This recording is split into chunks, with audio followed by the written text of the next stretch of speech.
Hello again, class, and welcome to Weekly Rough Rider Americana. Today, we're going to cover the Lincoln Memorial.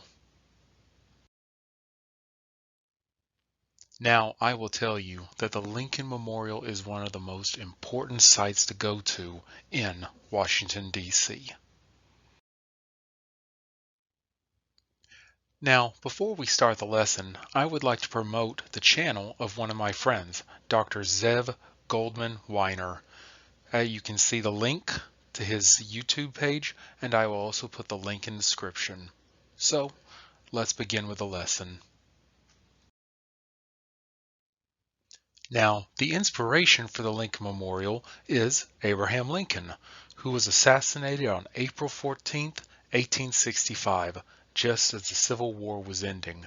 By March of 1867, Congress incorporated the Lincoln Monument Association to build a memorial to the slain 16th president.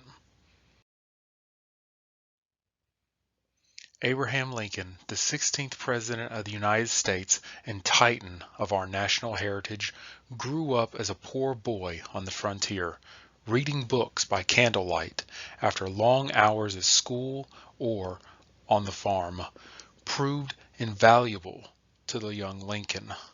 He later served as a store clerk, a river trader, and a rail splitter, used to hard physical labor.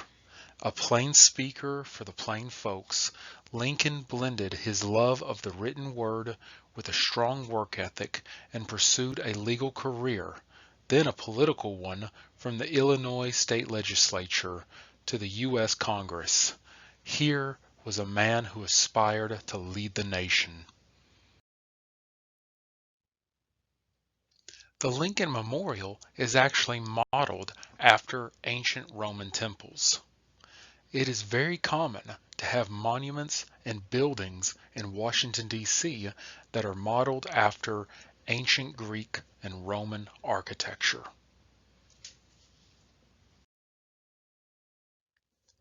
The most important figure of the monument is, of course, the statue. The designer of the statue was Daniel Chester French. The 19-foot tall statue of Abraham Lincoln emerged from the design of Massachusetts sculptor Daniel Chester French, whose attention to detail, accuracy, and composition created a masterpiece.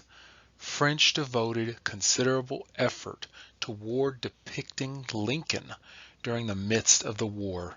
He viewed photographs, read eyewitness descriptions, and studied Leonard Volk's 1860 castings of Lincoln's hands, then sculpted several models until he rendered a perfected final product. Now, on maps of Washington, D.C., you'll see signs that say the Lincoln Memorial, but in fact, it is a temple.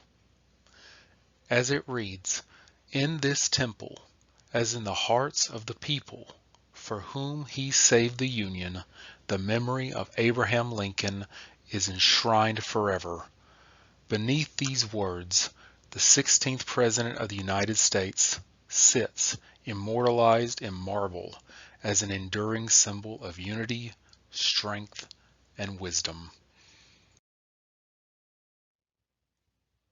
Every year, millions of visitors from around the world visit the Lincoln Memorial. I have personally seen people from all walks of life, all religions, going to this amazing and inspirational memorial. Thanks again for joining us. See you next time. I have been your host, Teddy Worldsevelt, and this has been Weekly Rough Rider Americana.